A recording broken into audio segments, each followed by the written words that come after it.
C'est jeudi, vous êtes nombreux à nous retrouver pour cette session d'information. Bienvenue sur Canal Vimkwega. Au sommet de cette édition, sur décision du Conseil des ministres le 24 mai dernier, le lycée Philippe Zenda Kaboré a été fermé et pour l'année scolaire 2021-2022 qui s'annonce, le gouvernement a annoncé maintenir le lycée fermé. Une décision qui a fait couler beaucoup d'encre et de salive. Le personnel du dit lycée, à travers une conférence de presse, a donné de la voix ce jeudi. Vous les entendrez dans cette édition. Mesdames, Mesdemoiselles, Messieurs, bonsoir. Merci de vous informer sur Canal Vimkwega. Nous ouvrons cette édition par le carnet d'audience du chef de l'État. Le président du Faso, Roch Marc Christian Kaboré, a reçu ce jeudi une délégation de la Fondation Jean-Paul II pour le Sahel, regroupant 9 États membres de la zone sahélienne. Les membres de la dite délégation disent être venus demander l'accompagnement du président du Faso pour la commémoration de l'appel de Ouagadougou en vue de redynamiser la vision de la dite fondation. On les entend dans ces images. Nous voulons commémorer l'appel de Ouagadougou le 10 mai 1980 où le pape Saint Jean-Paul II a lancé un cri de cœur qui a permis de lancer cette fondation qui a fait beaucoup de bien dans nos différents États et pas seulement au niveau de l'Église, mais à toutes les demandes où nous avons pu répondre. Et nous voulons redynamiser l'action de cette fondation parce qu'en ce moment, le pape a lancé l'appel parce qu'il y avait la sécheresse, il y avait manque d'eau, manque de nourriture et ce sont ces mêmes États qui actuellement souffrent beaucoup du terrorisme. Alors, on souhaiterait que le pape actuel puisse dynamiser l'action de la Fondation en élargissant aussi à ce fléau. Parce qu'on sait qu'il est en communion, il réagit chaque fois qu'il y a des tueries, mais on voudrait qu'il puisse donner un message fort pour permettre à ces pays de vivre dans la paix, dans la quiétude. Il était ministre des Finances lorsque la fondation a été lancée et c'est lui-même qui a donné l'arrêté de reconnaissance d'utilité publique. Et récemment également, il a signé l'arrêté qui donne le titre foncier au terrain où est bâtie justement la fondation Jean-Paul II. Alors il a promis d'accompagner le conseil d'administration dans cette commémoration.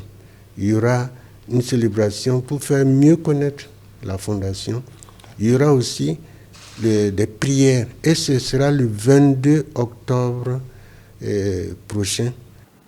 Voilà, je vous l'annonçais en titre, la fermeture du lycée Philippe Zenda Kaboré le 24 mai dernier et la non-réouverture pour l'année scolaire 2021-2022 inquiète plus d'un.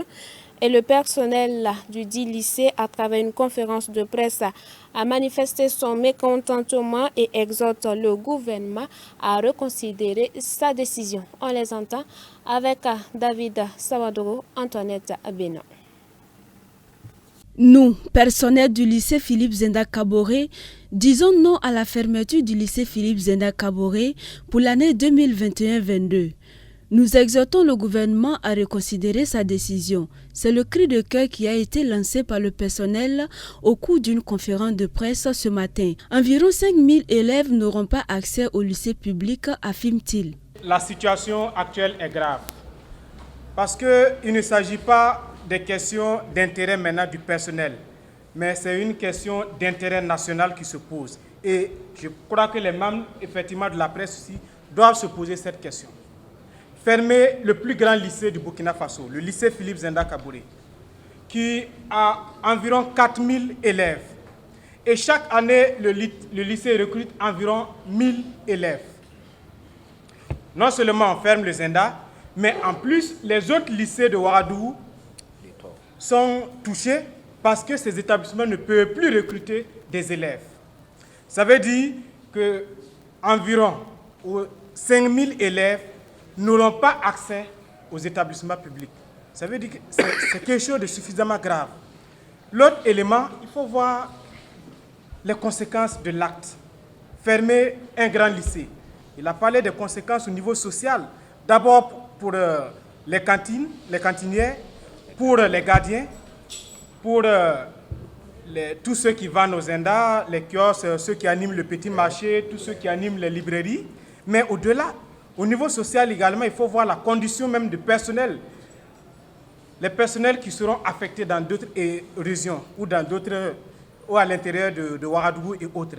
Comment ils s'organisent en réalité pour ce laps de temps qui nous reste, puisqu'il nous reste peut-être environ 15 jours pour la rentrée administrative. C'est un acte suffisamment grave. Au niveau éducatif, il faut regarder comment les élèves souffrent actuellement pour se réinscrire. Deuxième jour, le lycée Nelson était déjà plein, le lycée Paspanga était plein, le lycée Bordeaux plein. Hier, troisième jour, le Bambata, le Somtaba, et bien le Marienne à côté sont déjà pleins.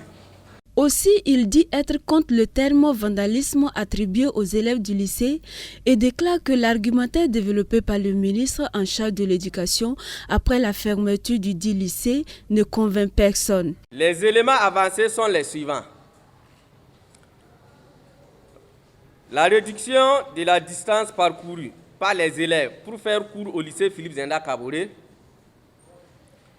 le saccage des tables bancs par les élèves au cours de leurs manifestations et le lycée n'était plus fonctionnel. Ces éléments avancés sont tout à fait risibles. En ce qui concerne les tables bancs saccagés, il faut aussi dire que ce sont des vieux tables bancs qui devraient être réparés depuis longtemps. Il n'existe aucune classe dans les lycées publics où il n'y a pas de tables bancs défectueux. Donc, les comptabiliser et les attribuer à la lutte des élèves est suffisamment malhonnête de la part des autorités. À l'entendre, la fermeture du lycée Philippe Zenda Kaboré est une décision politique qu'il faut revoir. Cependant, malgré les intempéries et présentations des élèves du dit lycée comme des enfants mal éduqués, le ministre Ouaro ne s'est pas gêné de revendiquer devant les médias les bons résultats des examens au dit lycée qui sont supérieurs à la moyenne nationale. Voilà, vous l'aurez constaté, les images de cet élément sont signées Gédéon Tapsoba. N-Connect Burkina, à travers son projet Opération Enfants de Noël, veut renforcer les capacités de ses membres. Une conférence nationale a été organisée en vue d'outiller les volontaires à être plus efficaces sur le terrain. En outre, le bilan des activités menées au Burkina Faso est jugé satisfaisant par les premiers responsables de la structure. La cérémonie d'ouverture de cette conférence a eu lieu ce mercredi.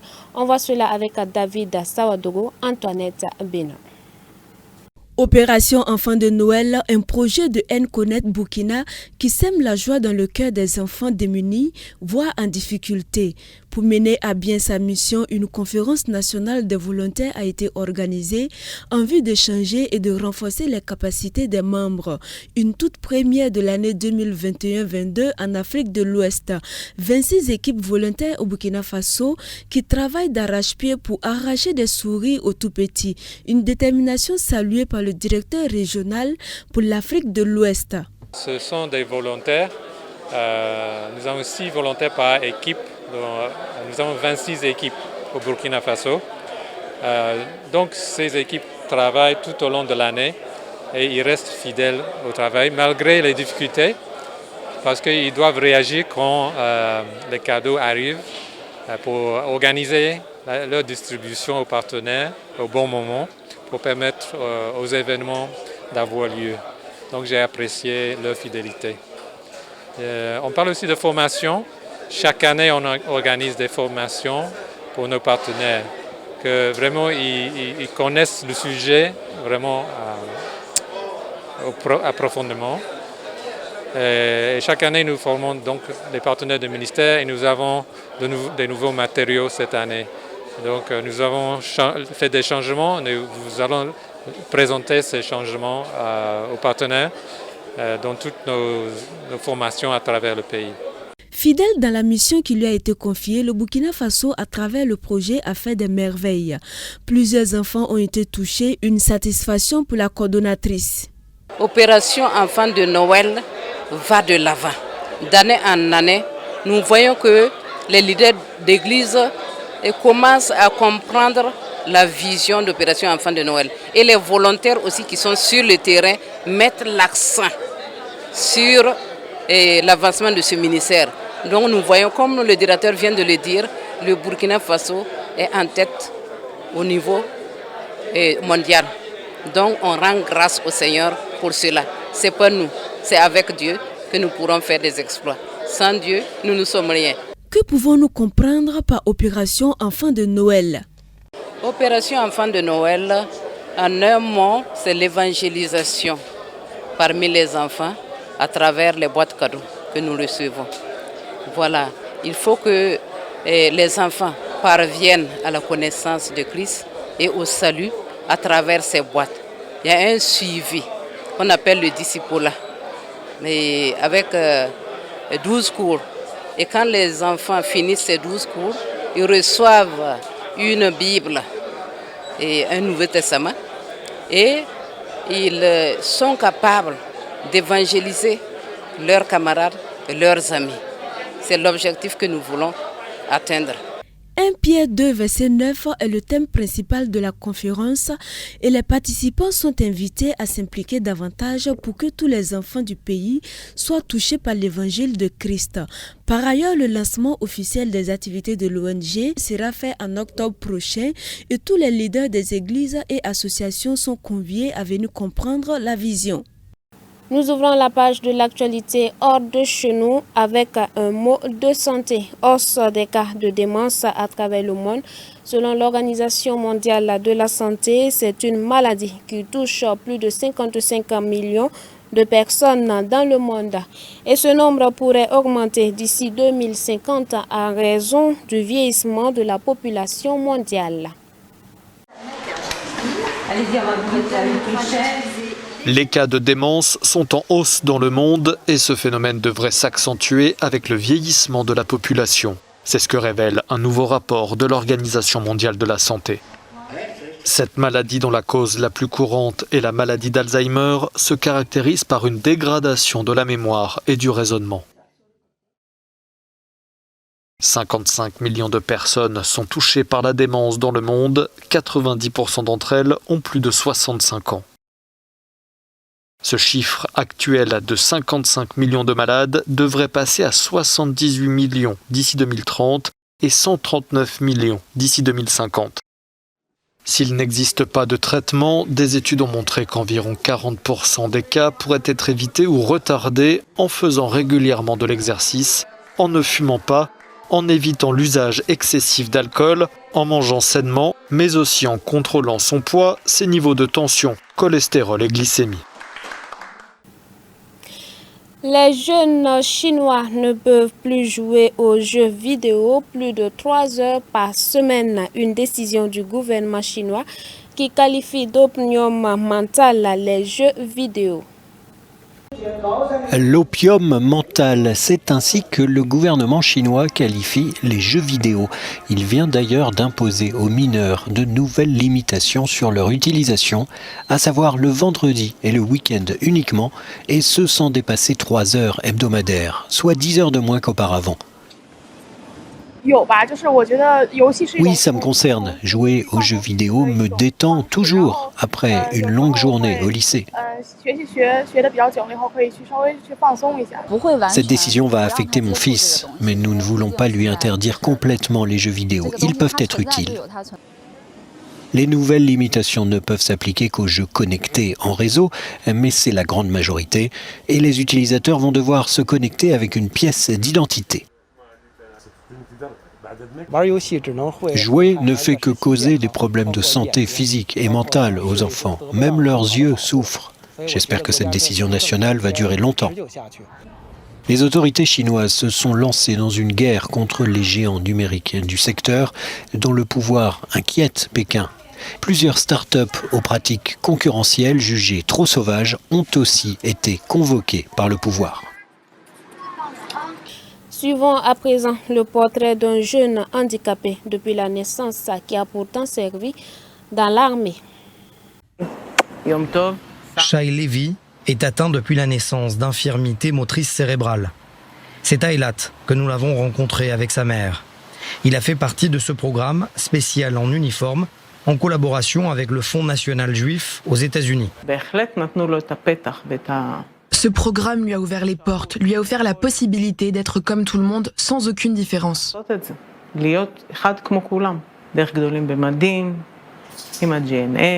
Grâce à Gdolim Bemadim et le Fonds national juif aux États-Unis et tous ceux qui l'ont aidé, il a pu servir l'État pendant 4 ans.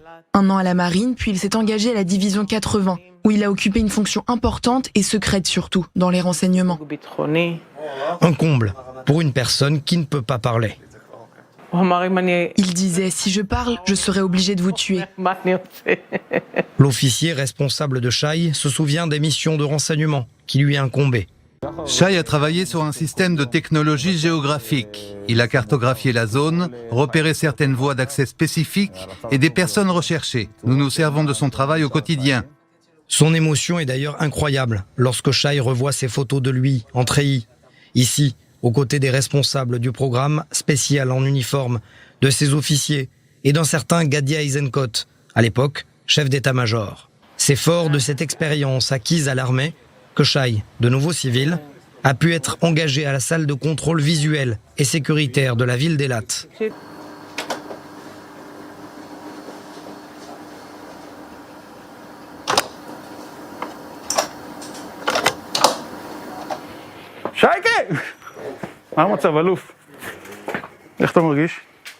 Son directeur est catégorique, Shai est indispensable. Il a récemment travaillé sur un dossier de renseignement très particulier que seul lui est capable de faire avec sa patience et son aptitude. Grâce à Shai, nous sommes parvenus à atteindre des zones criminelles très précises, ce qui a permis à la police de mener une vague d'arrestations et de mettre la main sur un réseau de trafiquants de drogue. Tout est minutieusement énuméré. Date, heure, visage, chemin emprunté par les criminels. Shai note tout. C'est comme ce que fait l'armée. L'armée a besoin d'obtenir des renseignements sur une personne en particulier. 4 ou 5 soldats vont observer ses faits et gestes. Shai le fait seul. Sa nouvelle mission, aider à mieux sécuriser la ville d'Eilat.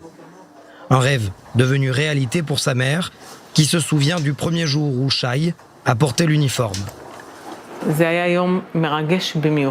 C'était un jour tellement émouvant de sentir qu'il était capable de le faire, qu'il pouvait réaliser ses rêves.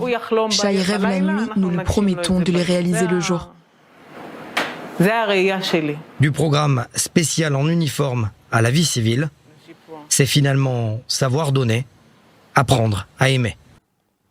Fin de cette édition, mais avant, je reprends pour vous le titre principal développé dans ce journal-là.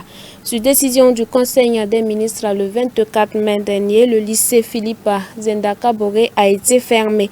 Et pour l'année scolaire 2021-2022 qui s'annonce, le gouvernement a annoncé maintenir le dit lycée fermé, une décision qui a fait couler beaucoup d'encre et de salive. Le personnel du lycée Zenda Kaboré, à travers une conférence de presse, a donné de la voix ce jeudi. Vous les avez entendus dans ce journal-là. Aristide Ouedraogo a réalisé ce journal. Vous nous avez reçus depuis Abidjan, en Côte d'Ivoire. Bonsoir chez vous, demeurez bénis en Christ Jésus.